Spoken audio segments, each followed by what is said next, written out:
ऐसा लगता है कि जैसे अब दलित बनकर पैदा होना भी अभिशाप होता जा रहा है। दलितों के लिए तमाम कानून, न्याय की बातें किताबी होती जा रही हैं। कोई मासूम हो या बुजुर्ग, अगर वो दलित है तो ऊंची जाति वालों को शायद खुद ही अधिकार मिल जाते हैं उन्हें प्रताड़ित करने के। फिर क्यों है संविधान और क्यों है कानून?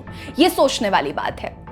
नमस्कार, मेरा नाम है रीटा। आज के इस वीडियो में हम आपको पिछले 24 घंटों में कानून की धज्जियां उड़ाकर दलितों के साथ होने वाली घटनाओं के बारे में हम आपको बताएंगे, जो सोशल मीडिया पर काफी ट्रेंडिंग में है। दलित उत्पीड़न का सबसे पहला मामला है बांदा से, जहां 2 दलित बुजुर्ग ऊंची जाति वालों के सामने अपने चारपाई से नहीं उठे और उन्हें नमस्कार नहीं किया, जिससे गुस्साए जातिवादी आतंकियों ने दोनों बुजुर्गों को न केवल जाति सूचक गालियां देते हुए पीटा, बल्कि दलित बुजुर्ग के घर में लूटपाट भी की। ये घटना बांदा के फतेहगंज थाना के जबरापुर गांव का है। दरअसल जबरापुर गांव के रहने वाले 60 साल के भगत वर्मा और 70 साल के कल्लू श्रीवास दोनों अपने खेतों पर थे, जिसमें कल्लू खेतों में काम कर रहे थे और भगत पास के ट्यूबवेल के पास खाना बना रहे थे और वहीं लगी चारपाई पर बैठे हुए थे। तभी गांव के ही कुछ लोग शराब के नशे में वहां पहुंच गए। उन लोगों को देखकर भगत चारपाई से खड़े नहीं हुए और ना ही राम राम किया, जिससे वो चारों काफी गुस्सा हो गए और भगत को जाति सूचक गालियां देने लगे। जिसके बाद जब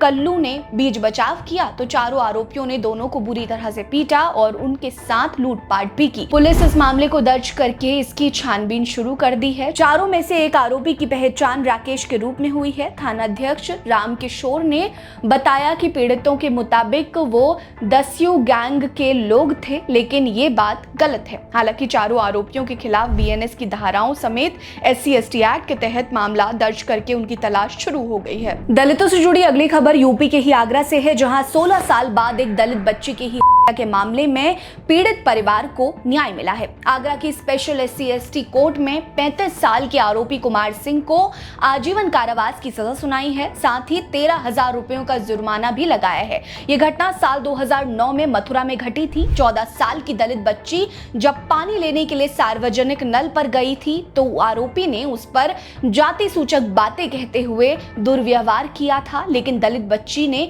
हिम्मत दिखाई और इसकी शिकायत पंचायत में की, जिसके बाद भी आरोपी ने जाति आधारित धमकी भी दी थी। उसी दोपहर को नाबालिग लड़की की गला घोंटकर हत्या कर दी गई थी। पुलिस ने मामले को दर्ज करके जब जांच शुरू की तो पोस्टमार्टम रिपोर्ट में दुष्कर्म की पुष्टि नहीं हुई। पुलिस ने शक के आधार पर जब कुमार सिंह की तलाश शुरू की तो कोर्ट ट्रायल से पहले ही उसने सरेंडर कर दिया और वो बेल पर बाहर आ गया। वो लगातार कह रहा था कि उसे फंसाया जा रहा है। घटना के वक्त वो अपने परिवार के साथ खेतों में काम कर रहा था।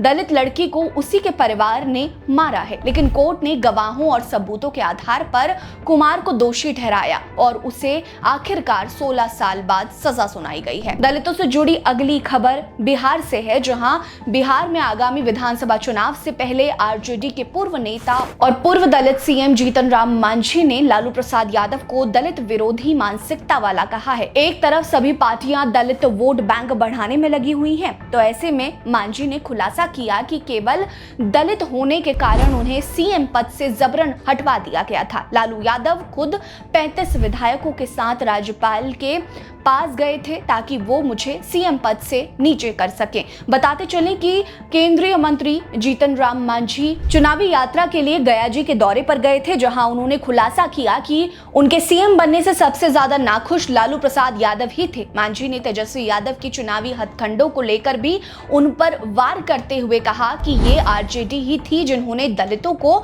चूहा पकड़ने वाला, मेंढक खाने वाला, बकरी चराने वाला कहा था और आज तेजस्वी दलितों के लिए विकास की बात कर रहे हैं। सच तो यह है कि उनका दिमाग फिर गया है। मांझी इस वक्त NDA के साथ हैं और बिहार की 25 सीटों पर दावा ठोक रहे हैं। दलितों से जुड़ी अगली खबर राजस्थान से है, जहां पुलिस कस्टडी में एक आदिवासी युवक दिलीप की मौत को लेकर SHO समेत 5 पुलिस अधिकारियों पर इसकी गाज गिरी है। यह घटना डूंगरपुर जिले के दोवड़ा थाना का है, जब 26 सितंबर को चोरी के शक के आधार पर दिलीप आहारी को हिरासत में ले लिया गया था, लेकिन पुलिस कस्टडी में उसकी हालत बिगड़ गई, जिसके बाद उसे डूंगरपुर अस्पताल ले जाया गया, लेकिन उसकी हालत देखकर उसे उदयपुर रेफर किया गया था। लेकिन 30 सितंबर को इलाज के दौरान दिलीप की मौत हो गई।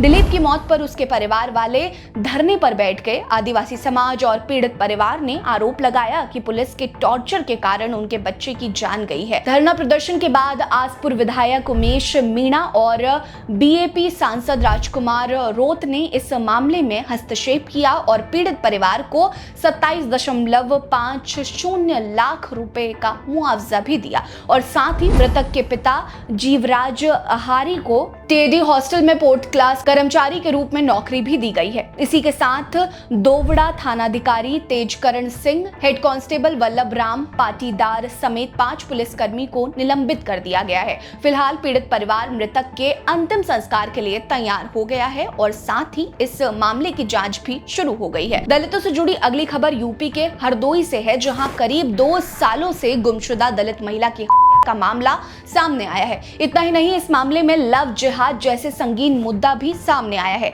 दरअसल 2 साल पहले 6 अगस्त 2023 को शशि चंद्र ने पुलिस को शिकायत दर्ज कराई थी कि उसकी 30 साल की पत्नी सोनम बाजार गई थी, लेकिन वापस नहीं लौटी। पुलिस ने मामले को दर्ज करके सोनम की तलाश शुरू कर दी थी, लेकिन ये तलाश 2 सालों बाद पूरी हुई और सोनम को कंकाल सुई जेदीपुर गांव के बाहर के कुएं से बरामद किया गया। सीओ संडिला संतोष कुमार सिंह ने बताया कि सोनम के लापता होने के बाद मोबाइल लोकेशन और सीडीआर की जांच की गई तो सामने आया कि सोनम एक मसीदुल नाम के लड़के से बात करती थी और उसके मोबाइल का अंतिम लोकेशन सुई जेहदीपुर गांव में ही मिला। पुलिस ने तुरंत मसीदुल को गिरफ्तार किया और पूछताछ शुरू की तो सच सामने निकल कर आया। वो बेहद ही चौंकाने वाला था। मसीदुल ने बताया कि सोनम के साथ उसका प्रेम प्रसंग चल रहा था। 6 अगस्त 2023 को सोनम उसी के साथ भागकर पहले दिल्ली गई, लेकिन उसके बाद सोनम मसीदुल पर शादी करने का दबाव बनाने लगी तो वो उसे अपने गांव लेके आ गया और परिवार के पास लेके आया, लेकिन सोनम जिद पर अड़ी रही। गांव में लव जिहाद जैसा संगीन मुद्दा